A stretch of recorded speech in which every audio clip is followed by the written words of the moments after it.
Paramount Skydance has launched a hostile $108.4 billion bid for Warner Brothers Discovery, challenging Netflix's $72 billion acquisition deal.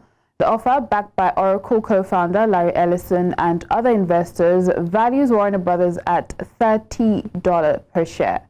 Paramount's bid includes Warner Brothers' cable television properties, unlike Netflix's focus on film and streaming assets. The move positions Paramount as a competitor to Netflix and tech giants in media, with regulatory approval pending. We have Kabir Adeyemo, intellectual property entertainment lawyer, joining us now. Thank you for your time.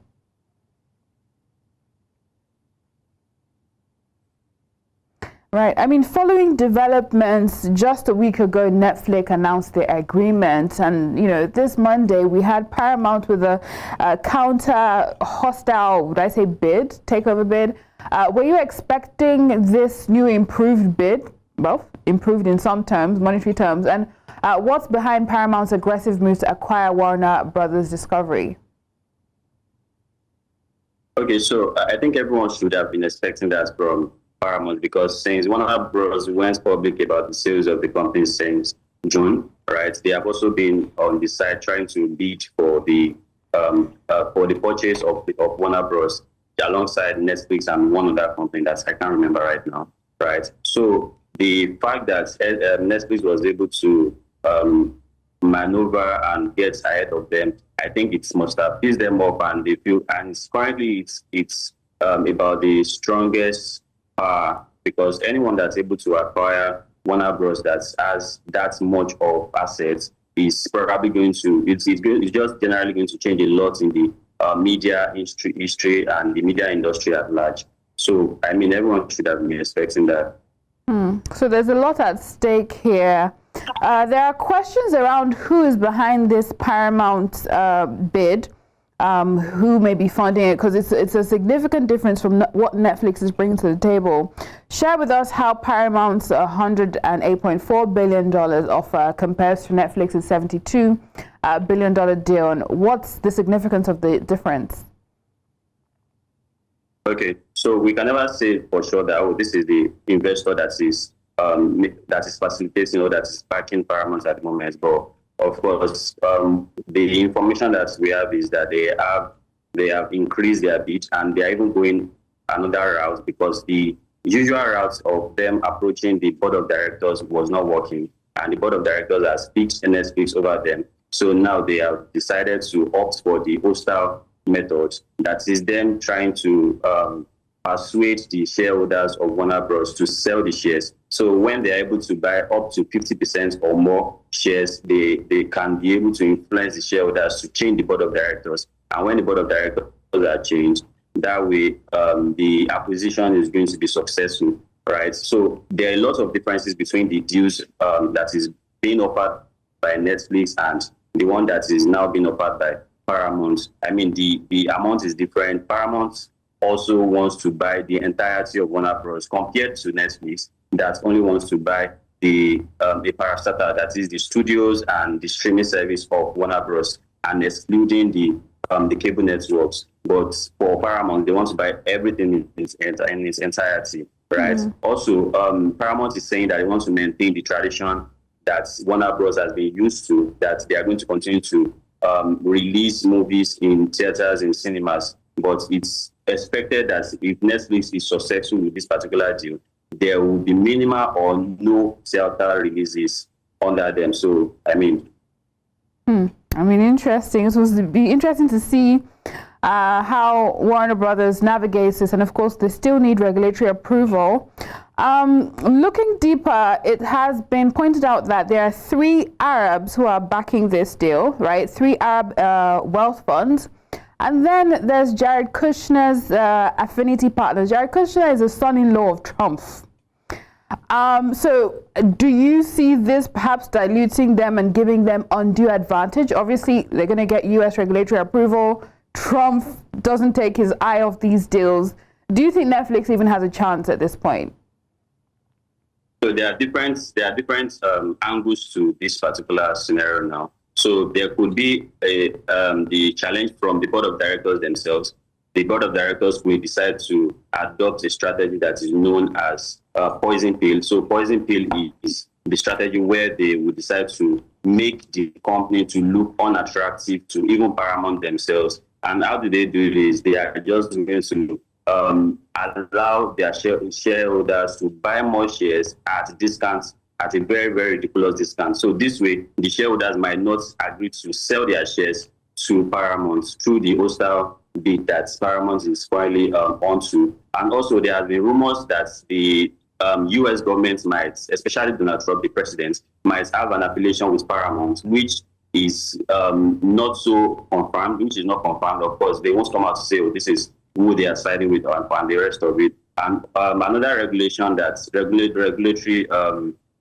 challenge that they are going to face is the antitrust, especially because they offer the same service as Warner Bros. I mean Paramount, unlike the Netflix, that is a streaming giant and is known for the streaming in the streaming world, that is trying to acquire Warner Bros., a media giant. But for Paramount and Warner Bros., they do the same thing. They are both in the theater market, in the streaming service, and the rest of it. So there are just a lot of ways that this acquisition might be affected by different factors. Indeed, so many or so much at play here. But we also know that there are regulatory hurdles that they'll have to, surmount to complete this deal. How do you think what are some of these hurdles, and how can they be addressed? Okay, so one of the hurdles is the fact that the antitrust that I mentioned earlier, right? So when they are trying to get the regulators to approve this acquisition or this, of course, the hostile bid that they are onto right now is a strategy for them to be able to acquire in the end, but they just want to buy the shares right now. So at the end of the day, when they are trying to acquire the company, right, the regulators are going to investigate as to what is their true intention. Is it their intention to monopolize the industry?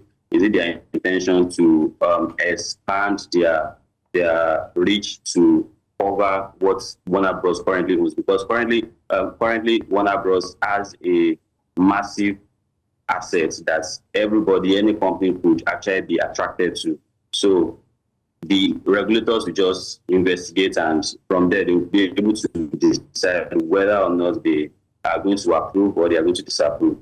And I think something else that a lot of people will be considering is the implications of this deal, whichever way it goes, what this means for the Hollywood's creative community and perhaps even the world at large.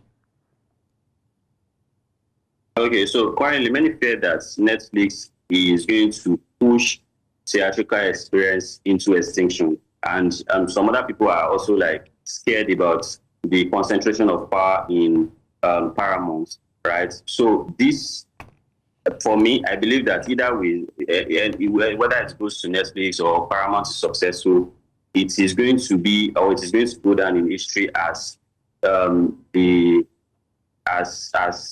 what's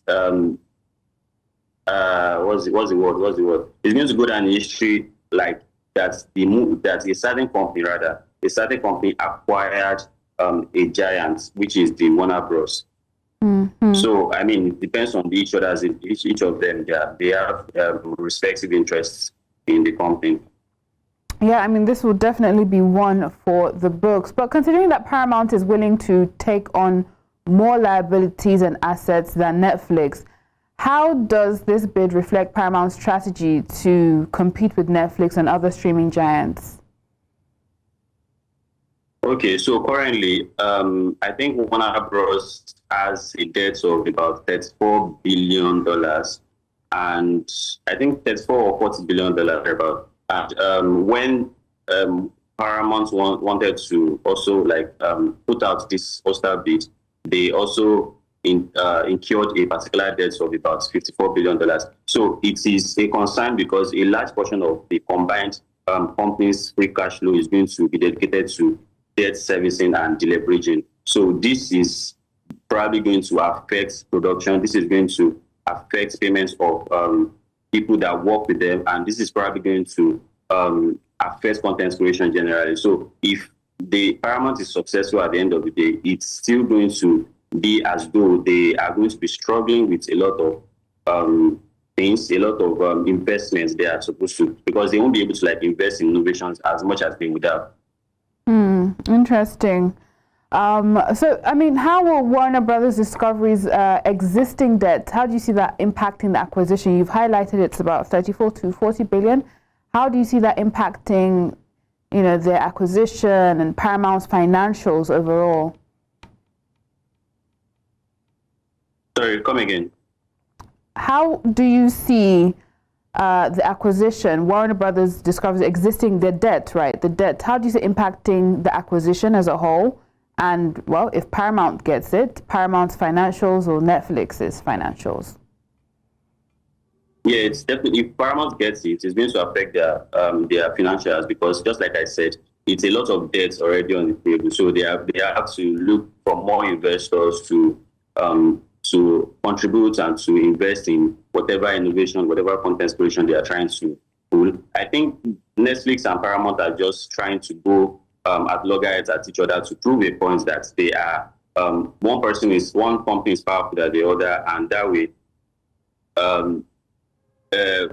any investor or anybody they approach is probably going to like see them very differently, and they're also going to be a very powerful instructor of how things are going to be done, or how things are going to or what is going to change in the streaming service, in the streaming world, in the media world generally. So, but I think they are just going at each other to just prove a point. Right. Evidently, last week when Netflix made the announcement, they probably had a lot of confidence backing their deal and their agreement. Paramount has shaken things up. Do you see Netflix coming forward with a counter, a higher bid? Will they walk away from the deal? How do you see Netflix moving in light of this? Well, it has always been said that there's going to be a lot of legal actions back and forth in the coming months.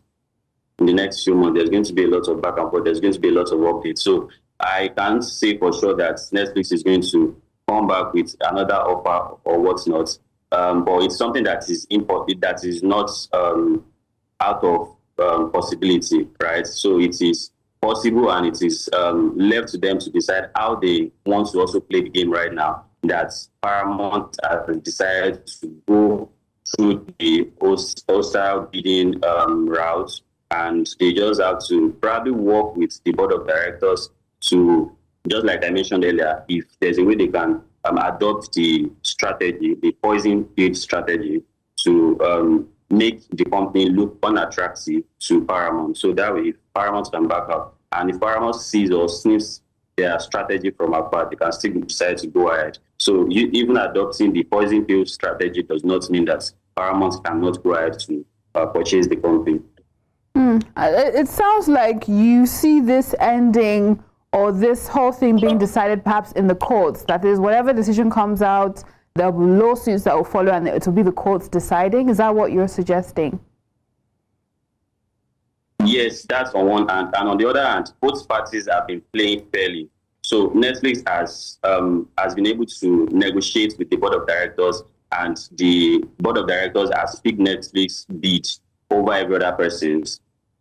So, however, they are supposed to go and probably seal the deal by the regulators approving the bidding and all. And on the other hand, the Paramount too is also taking the hostility bid, which is not illegal, by the way, which is not illegal. So if they're able to buy the shares from shareholders, and they're able to control more than 50% of the shares of the company, it means that they are good to go, and they can call the shots of what happens in the company. So either way, it's possible that one friction could ensue in the next few months that is going to push either party to go to court. But right now, I don't see any.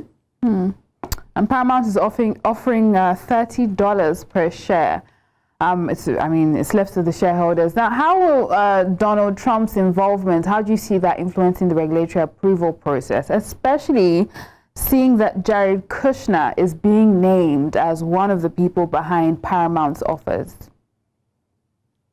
Well, everyone has to play fairly, and right from time, I've always known that it's been politicized, right? So it's now left to how both parties are able to play their politics. Because if Paramount truly has the support of Donald Trump, it's a lot of leverage compared to Netflix. But I believe that Netflix is also a very big streaming giant in the whole world. So it's possible for them to also be able to at this moment get an investor that is going to probably just change the whole game. And maybe Paramount will not see it coming. Interesting. We'll be tracking all this and more. But I think one thing that's also important is what this means for the customer. If the deal goes either way, towards Netflix or Paramount, what's in it for the investor or for the customer, I beg your pardon? So for the consumers, if Netflix wins, right, if Netflix is successful with this particular acquisition, it means that many consumers should expect that. This is my own opinion. Of course, the CEO of Netflix has come out to say that this might not be true, but we all know that Netflix is more interested in the streaming service more than the cinematic experience, right? So if they're able to acquire the assets of Warner Bros. And that is successful, there might be little or no cinematic experience for consumers again. And if they export or import all Warner Bros. Catalog, all their assets into the Netflix platform, right, there might be increments in the subscription for consumers. So that is anybody that wants to watch or rewatch a particular movie that's probably been creating a nostalgic feeling for them before has to be paying more, and even new or old for new and old movies. But where Paramount wins, they are also promising that the tradition of Warner Bros. Is going to be maintained. I think I saw somewhere the CEO was saying that they are going to continue to release about 30 movies in a year, right? So that is also great for the cinematic experience, but we cannot exactly find what is going to happen, because most of these companies have their true intention. So it is the one that they put out there that we the people, we the spectators are able to just comment on, right? So that's just it for me right now until we see the how everything unfolds in the coming months. Yeah. And I can't resist but bring up the politics of it. There are those who say that Netflix is more left-leaning, that is Democrat-leaning, especially with some are saying the overforced LGBTQ and all those other things in their content. And then there are those who say Paramount is more conservative and Republican. What are your comments on that? Well, so I believe it's politics, right? So if and everyone has to align with they have to pick the alignment that best suits them, right? So if either of them feels that this is who they want to align with and this is who best suits their interests, it's an open field for everyone to bring their games on, right? So it's largely the best man wins at this point, right? Because on one end, Netflix has been able to has gotten the trust of the board of directors, but on the other hand, the Paramount is also creeping into the minds of shareholders, and they're able to do that, and they overturn whatever the board of directors are doing, and even change the board of directors. Different strategies. It's been interesting to see how this all pans out. Finally, before we let you go, what next can we expect? What's the timeline? What's the next step so that we can continue to follow this story? Generally, acquisition is supposed to take about a year or 18 months. It's always for a very long time because there are a lot of details and a lot of regulatory investigations that are usually done by regulators. In the US, there is the FTC, there is the SEC. So they are just different things, different bodies, right, that have to do their own thing. So it usually take a lot on the minimum, I think maybe 8 months at the minimum. All right, we'll be tracking the story and much more, but thank you so much for your perspective and thoughts on the show today. Kabir Adeyemo, Thank you so much. Intellectual property and entertainment lawyer.